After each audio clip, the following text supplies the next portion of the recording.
My dad grabbed the mic at my graduation party, said he had a quick reality check. He told everyone I was the family disappointment, said my degree meant nothing, that I didn't have the discipline to build anything real. Then he laughed and said, "Don't worry, he'll be back asking me for money soon enough." People laughed with him, my own relatives. I didn't argue. I didn't defend myself. I just remembered it. 6 years later, he called me, not to apologize. He wanted access to the company, the $21 million company, built by the loser. My dad loved telling the story of how he started. He'd lean back in his chair at dinner, loosen his collar slightly, and say, "One truck, two guys," and no one believed in me. He always paused before that last part. No one believed in me. He liked that sentence. It made him feel self-made. And he was. By the time I was old enough to understand money, his company had trucks lined up in the driveway with his name printed in bold letters on the side. Men twice his size called him sir. When he walked through a job site, conversations lowered. He didn't shout. He didn't have to. Authority followed him. At home, that authority never clocked out. Dinner wasn't really dinner. It was debrief. Deadlines. Contracts. Workers who didn't think ahead. Clients who didn't understand real work. He believed in physical exhaustion. If you weren't tired, you hadn't earned the day. When I was 12, I asked for a computer. He didn't say no. He just asked for what? To build things. He looked at my hands. "You build things with these." He still bought it. But from that day on, the computer was on trial. Every time he walked past my room at night and saw the light under the door, he'd knock once and open it without waiting. "You still playing?" "I'm coding." That's what I said. To him, a screen meant escape. To me, it meant possibility. At 14, I built a basic scheduling website for a small gym in our neighborhood. It wasn't impressive, but it worked. They paid me $400. $400 felt like proof that I wasn't wasting time. I printed the confirmation email and left it on the kitchen counter like evidence. He picked it up. "Read it. Set back down." "That's good," he said, then added, "But it's not real business." He wasn't trying to hurt me. That's what made it worse. He genuinely believed what he was saying. In his world, real business meant equipment, payroll, insurance, risk you could see. Code didn't feel risky to him. It felt soft. By 16, he started taking me to job sites in the summer. Time to understand how money is actually made. 6 a.m. mornings, cold air, steel beams, concrete dust sticking to sweat. He moved through the site like he owned gravity. Men asked questions. He gave answers. I tried to copy his posture, tried to understand his world. One afternoon, I mentioned something I'd read about. Project management software that reduced delays and miscommunication. He stopped walking, turned slowly. "You think an app pours concrete?" The workers nearby chuckled. "First you learn how this works," he said. "Then you try to improve it." I didn't say anything, but something shifted that day. It wasn't disagreement anymore. It was identity. He believed businesses were built with physical force. I believed they were built with leverage. Neither of us said that out loud, but we both knew. By senior year, conversations about my future had an edge. "What are you studying?" "Computer science." Silence. "That a real degree?" He never yelled. He never insulted directly. He just made sure doubt lived in the room. And doubt, when it comes from someone powerful, gets heavy. By the time graduation came around, we weren't fighting. We were measuring each other. He thought I was choosing an illusion. I thought he was underestimating the future. We were both convinced we were right. Only one of us was. The graduation party wasn't my idea. It was his. Private room at a restaurant he used for business dinners. Dark wood walls. Round tables. Waiters who recognized him. About 25 people showed up. Family. 2 of his longtime site managers. A couple of clients he was close with. That should have told me something. It wasn't just a celebration. It was an audience. Halfway through dinner, after the second round of drinks, he stood up. He didn't stumble. He wasn't drunk. He was composed. He tapped his glass once. The room went quiet immediately. That's what happens when someone is used to being listened to. He started with the usual story. One truck. Two workers. No one believed in me. Light laughter. Nods. People had heard it before. Then he shifted. Hard work builds real businesses. He looked at me when he said real. I noticed. Then he smiled. I'm proud he finished school. Polite clapping. Then he added, but let's be honest, finishing school doesn't mean you're ready for the real world. A few chuckles. He walked slowly behind his chair. I built my company with calloused hands. Pause. He builds things on a screen. More laughter. He wasn't angry. He wasn't yelling. That's what made it sharp. It was casual, like stating a fact. He thinks he's going to build some big tech company. He made a small gesture with his fingers like quotation marks around the word tech. Someone at the table said, Silicon Valley, huh? More laughter. Then he delivered the line that stayed. If it doesn't work out, don't worry. He raised his glass slightly toward me. There's always room for him on the sites. The room laughed harder that time. One of his managers even nodded like it was a practical solution. I looked around. My uncle smiling. My cousin whispering something. My mom forcing a polite expression. No one defended me. No one challenged him. Why would they? He was the proven one. I was the experiment. Then he leaned slightly closer toward me and said, loud enough for everyone to hear, you'll understand one day. That sentence hit differently, because it wasn't a joke. It was a verdict. He believed I would fail. He believed I would come back. And he believed he would be right. I didn't stand up. I didn't respond. I didn't roll my eyes. I just nodded once, because arguing would have made me look insecure. And I wasn't insecure. I was angry, but controlled. I remember thinking something very clearly in that moment. Not emotional, not dramatic, just precise. You're measuring me too early. The dinner moved on. People went back to eating. Conversations resumed. But something had shifted. The prediction was public now. It wasn't just doubt between us. It was recorded in a room full of witnesses. And if you make a prediction publicly, you risk being proven wrong publicly. 6 years later, he called me. After graduation, I moved out quietly. No fight, no speech, no dramatic exit, just distance.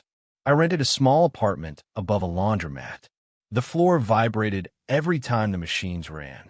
I told myself discomfort builds focus. The first version of my software failed. Not slowly, completely.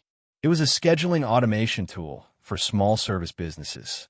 I thought it was clean, efficient, better than anything on the market. The market disagreed. 213 cold emails. 3 replies. 0 customers. I kept refreshing my inbox like effort could force demand. It couldn't. Savings started shrinking faster than I expected. Rent, food, software tools, server costs. I took freelance coding jobs at night to survive. That's when doubt shows up. Not loudly, quietly. I remember one specific night. 2:17 a.m. Laptop open. Bank account pulled up in another tab. 3 weeks of runway left. Maybe 4 if I cut everything. I stared at the number longer than I'd like to admit. And for the first time, I considered it. Going back. Not to his company. That would have been too obvious. But to something stable. A construction tech firm had posted an opening. Back-end engineer. Decent salary. Health insurance. Predictable life. I opened the application page. Scrolled. Filled in my name. Then I stopped. Because I realized something. If I sent that application, the graduation speech would become a prophecy fulfilled. Not because I failed, but because I folded. And I wasn't folding. So I closed the tab. And the next morning, I pivoted. The second version of the product wasn't glamorous. It wasn't revolutionary. It solved one expensive problem. Workflow delays for subcontractors. I studied the construction industry obsessively. Not because I loved it, but because I understood it. I'd grown up in it. I knew the inefficiencies, the wasted hours, the coordination gaps. Irony isn't subtle. The thing he mocked was about to fix the thing he built. 6 months later, I landed my first real client. A regional service company with 14 crews. $2,000 per month. Recurring. Recurring revenue changes everything. It means you don't start from 0 each month. 2 months later, they referred another company. then another. But growth wasn't clean. At one point, our servers crashed during a live deployment. 3 clients lost half a day of scheduling data. Phones rang nonstop. Emails stacked up. I remember sitting in front of the screen, watching error logs scroll by. Heart steady, brain racing.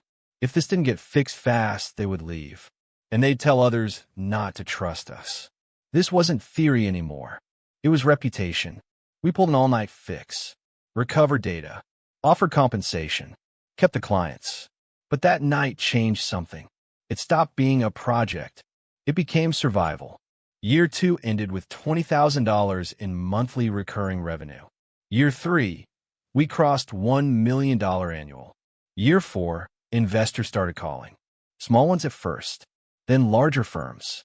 We hired engineers, moved into an office, built infrastructure, and somewhere during that climb, I stopped thinking about proving him wrong. I started thinking about building something undeniable. Meanwhile, the construction market tightened. Supply costs rose. Margins shrank. Regulations stacked. Companies that relied on reputation alone started feeling pressure. One evening, my uncle mentioned something casually at dinner. Your dad's company lost that Westfield contract. He said it like gossip, but I knew what that meant. That contract was stability. I didn't call my dad about it. He didn't call me. But something had shifted.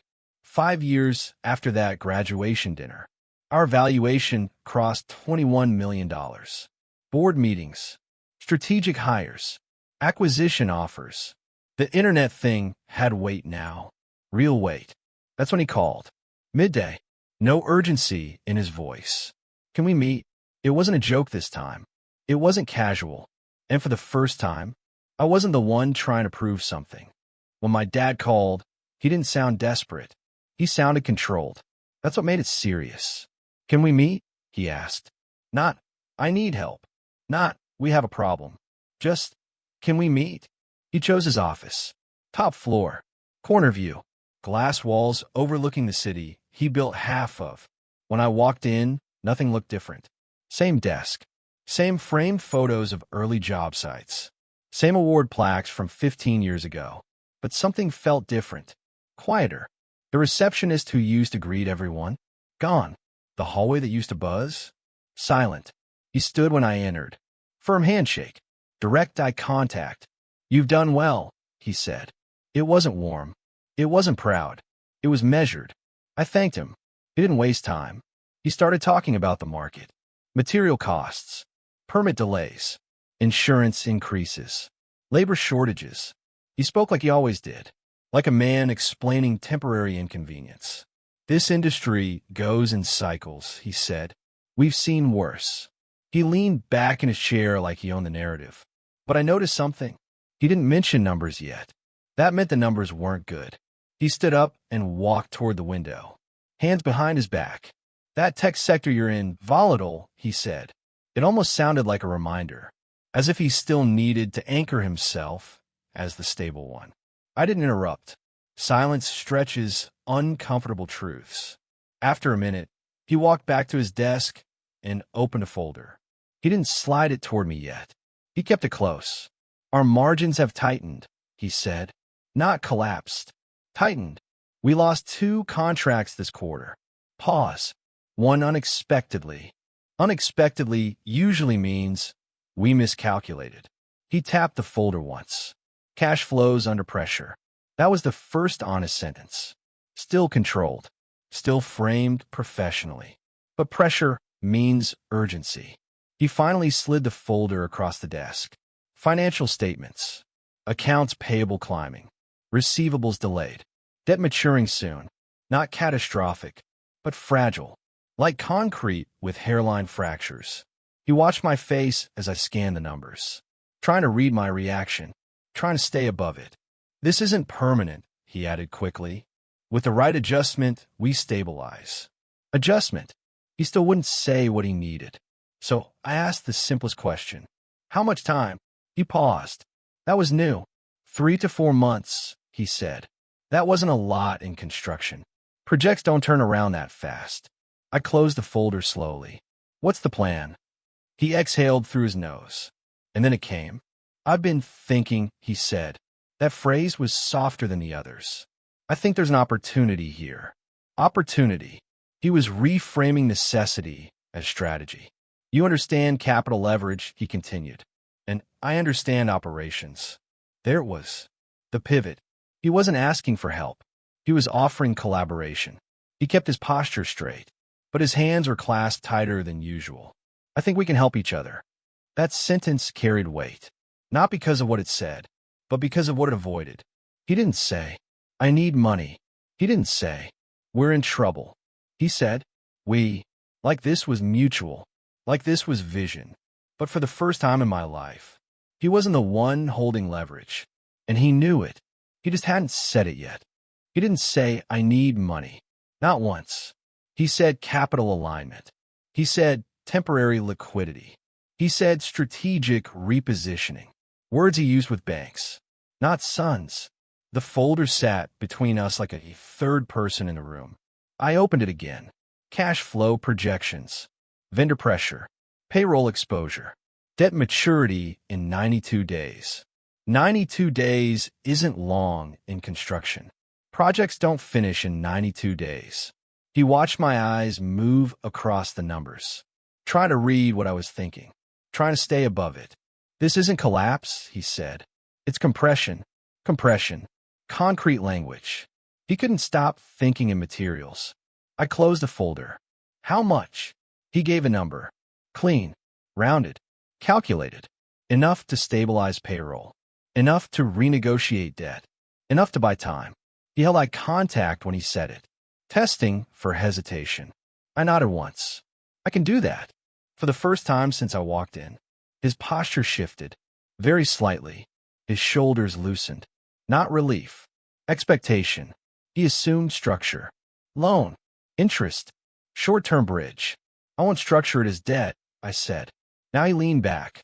Slowly. "What are you proposing?" His tone changed. Still calm, but guarded. "Equity." He didn't blink, but his jaw tightened. "How much equity?" 60%. Silence. Real silence this time. Not conversational pause. "Wait. That's controlling interest." "Yes. That's my company." "It's your company today." He leaned forward. "You think I'm cornered?" He wasn't angry.